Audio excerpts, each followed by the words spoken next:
Alors, je fais mon deuxième petit podcast, ma data au Canada, en direct du parc du mont Saint-Bruno, où je passe un dimanche bien sympa. Vous voyez que les belles couleurs de l'automne au Québec, c'est très sympa. Il fait bon, un peu froid, là il fait peut-être une dizaine de degrés, mais ça va vite baisser là.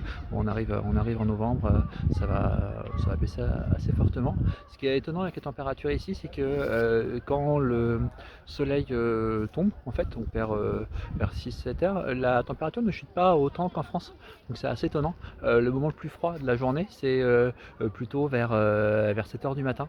Donc c'est vrai que quand on se lève, si le chauffage n'est pas mis, il fait un peu froid pour commencer à travailler. Donc voilà, parce que je me lève plutôt tôt pour pouvoir travailler avec mes clients dès 8 heures du matin, donc c'est-à-dire 14 heures en France.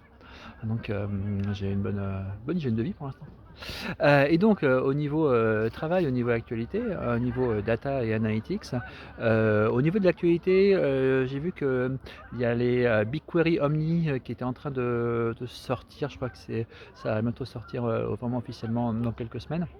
C'était annoncé à Cloud Next. BigQuery Omni, ça va permettre de pouvoir requêter des données qui sont hébergées sur Amazon directement via BigQuery. Donc ça va être assez sympa. J'ai des clients qui utilisent Amazon Redshift en fait, et je suis assez impatient de pouvoir utiliser ce que je connais de BigQuery pour requêter des données Amazon. Donc ça va plutôt être cool. Sinon, autre chose, alors moi j'ai pas mal travaillé, j'ai fait pas mal de Python cette semaine, ainsi que pas mal de server-side tag management. Donc j'ai fait plusieurs choses assez cool avec server-side tag management. Alors, une info qui est passée un peu inaperçue, sortie il y a à peu près 6 mois. On peut désormais assez facilement, franchement c'est quelques lignes de code, envoyer des données de SGTM, donc server-side tag manager, directement à BigQuery.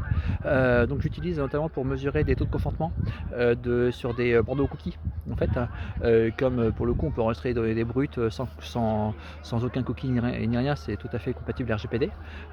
Donc c'est plutôt pratique. On envoie un événement lors de l'affichage, ça se configure assez bien avec client-side GTM.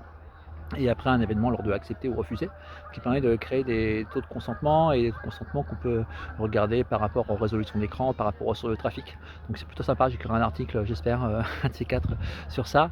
Autre chose que je suis en train de faire avec un peu plus de galère, c'est d'envoyer des données à GA4 via le Museum Protocol sur serveur-side GTM. Je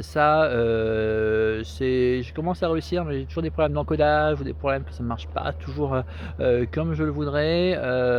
Après, franchement, Postman est vraiment très bien pour pouvoir tester ces hits, mais c'est vrai que le server-side tracking avec du server-side GTM, c'est pas facile, mais on va y arriver, on va y arriver.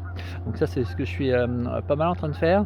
Et l'autre point, c'est avec du Python. Donc quand j'utilise des notebooks Jupyter, alors j'utilise cocalc.com, mais on pourrait faire la même chose sur Colab sur Google. Donc c'est assez pratique pour pouvoir coder assez rapidement. Donc j'utilise l'API Google Cloud NLP qui est plutôt facile à utiliser, et qui permet de pouvoir lématiser, c'est-à-dire que par exemple au lieu d'avoir mangeons, on va savoir que mangeons c'est manger quoi, à l'infinitif. Ce qui est pas mal pour faire de l'analyse linguistique, ce qui est une bonne chose en fait pour complémenter, enfin, qui est un bon complément, je veux dire, à l'analytics. Je suis en train de travailler là-dessus et j'espère vous en reparler bientôt.